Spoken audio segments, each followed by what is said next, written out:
Hello and welcome to the first proper video on this brand new channel.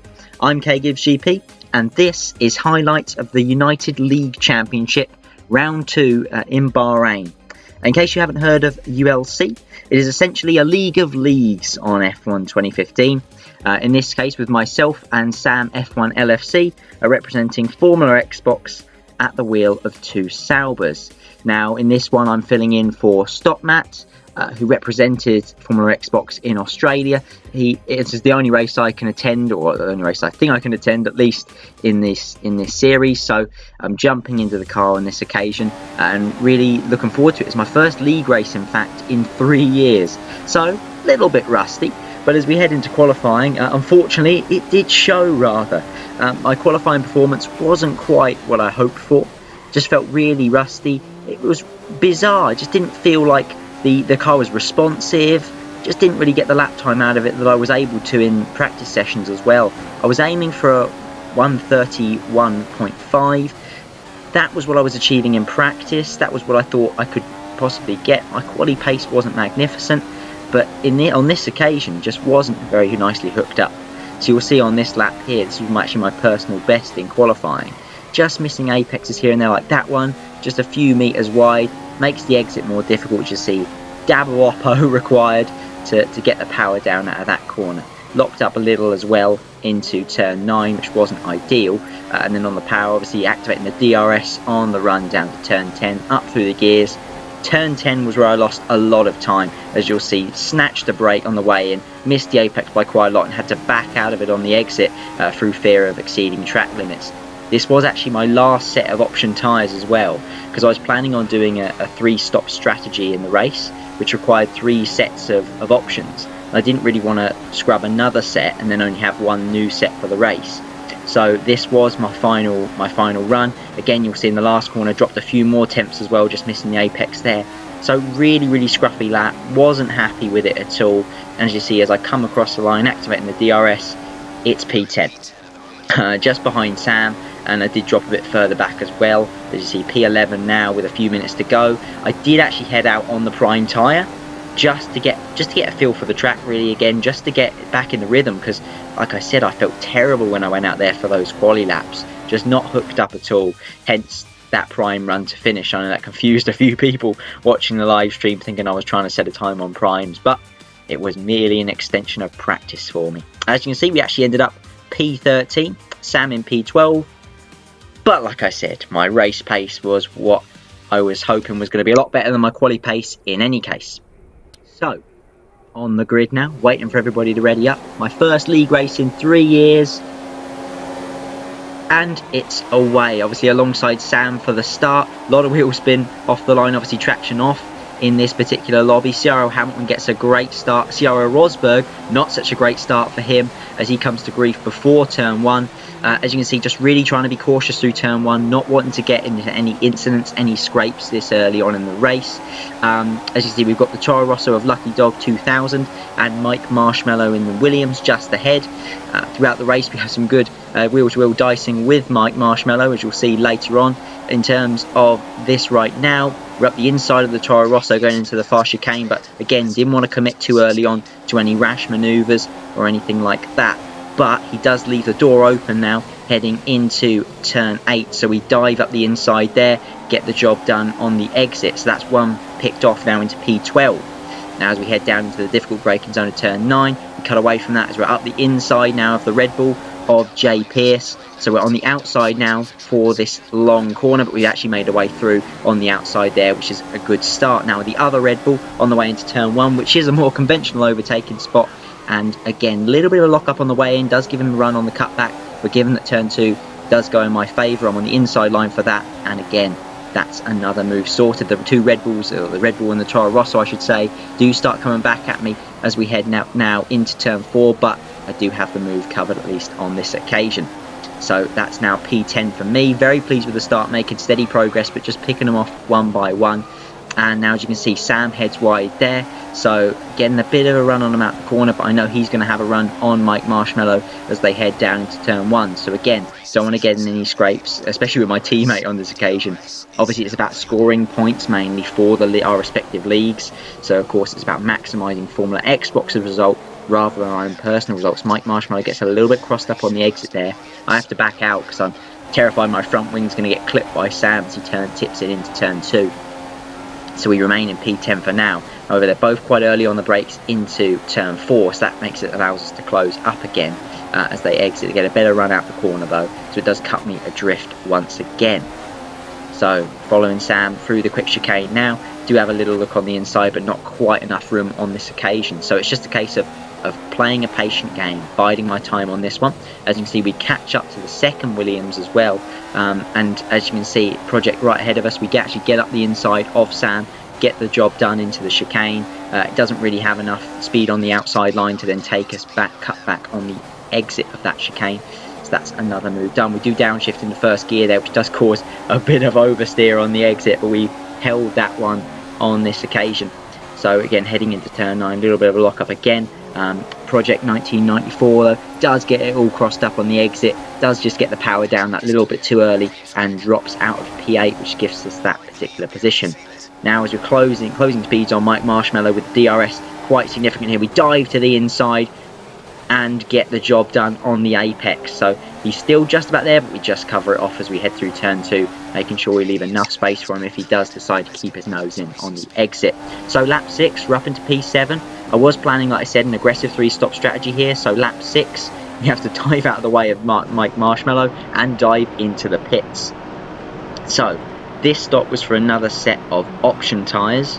I wanted to make sure I was quick in the middle stint, just really gain as many positions as possible with the undercut, so that on the last stint when I'm on the prime tyre, I actually have the track position going into it, which was kind of the aim here. There was a bit of a glitch in this lobby as well when cars were coming out of the pit lane.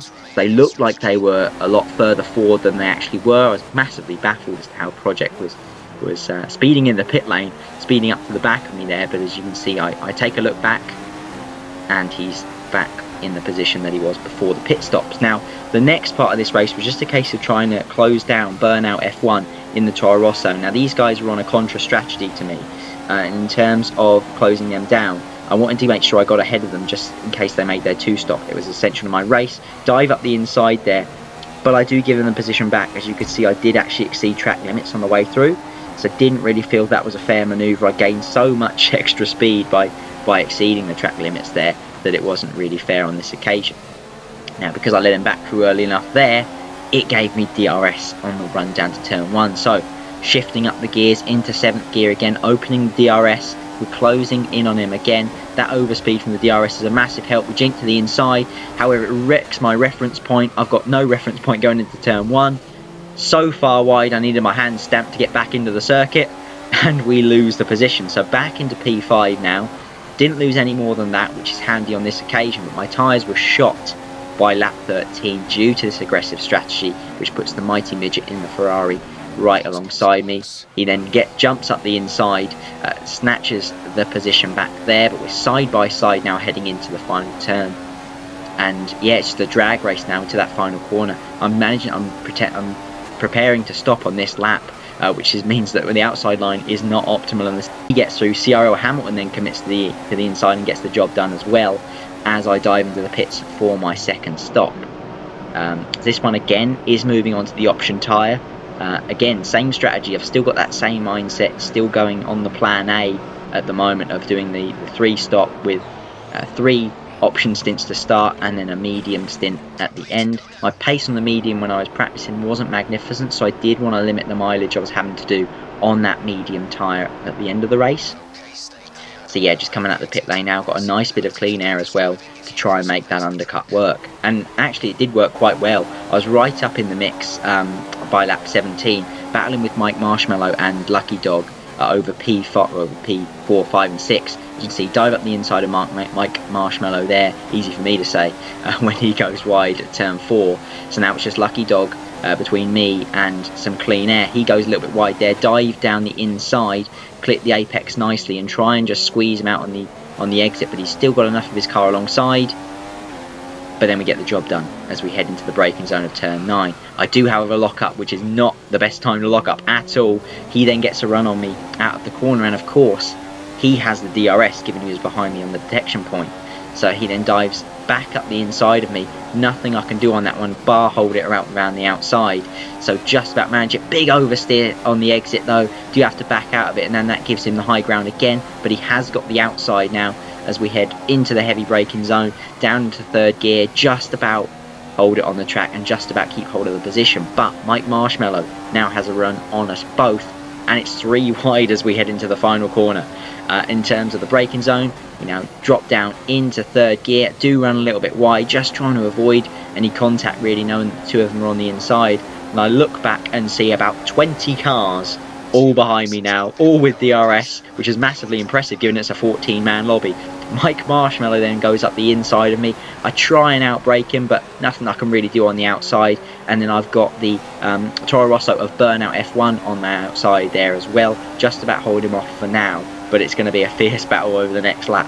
So Mike Marshmallow into P4, still stuck in P5 myself. Go a little bit wide there. That gives CRO Hamilton now a look up my inside. To no avail for him at turn 4 as we head now through 5 and 6 and then into 7. Mike Marshmallow, like I said, still has that P4 for now. CRO Hamilton dives straight up the inside of me. Great move from him. Covers it off on the exit as well, so I can't get the power down. Burnout then makes it into P6, leaving me marooned in P7. I do get a little touch there from Silent Mole on the entrance to turn 9. Didn't really make a big deal of difference there for me though, so no harm done. And now as we head into turn 10, just like in qualifying, I lock up, missed the apex by quite a lot, had to get out of the throttle as well.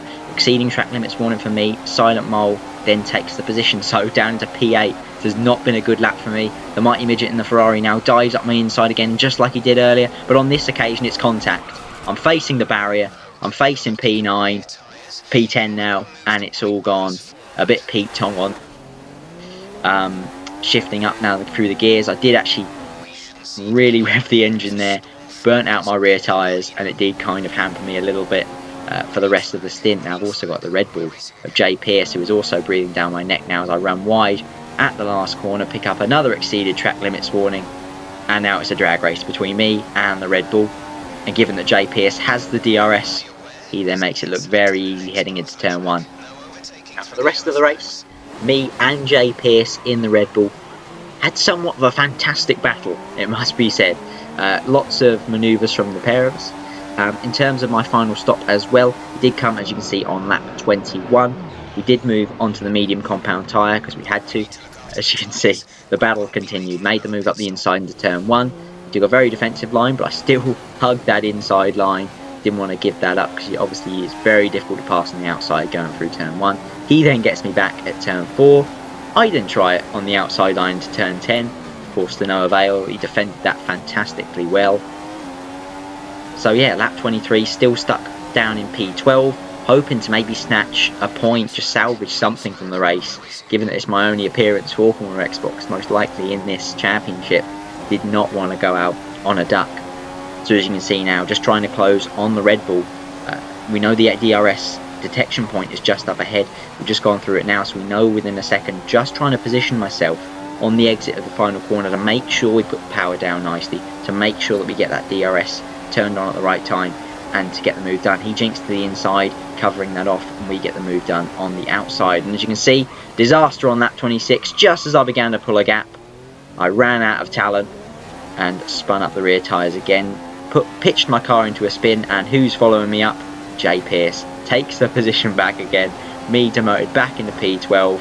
But as you can see, DRS again a few laps later, lap 28, the penultimate lap in fact, shifting up into 8th gear, just about holding on, just about holding him off as we break now into turn 1, cover the position off and keep hold of it until the end of the race. It does become P10 fortunately, so we do manage to get that single point.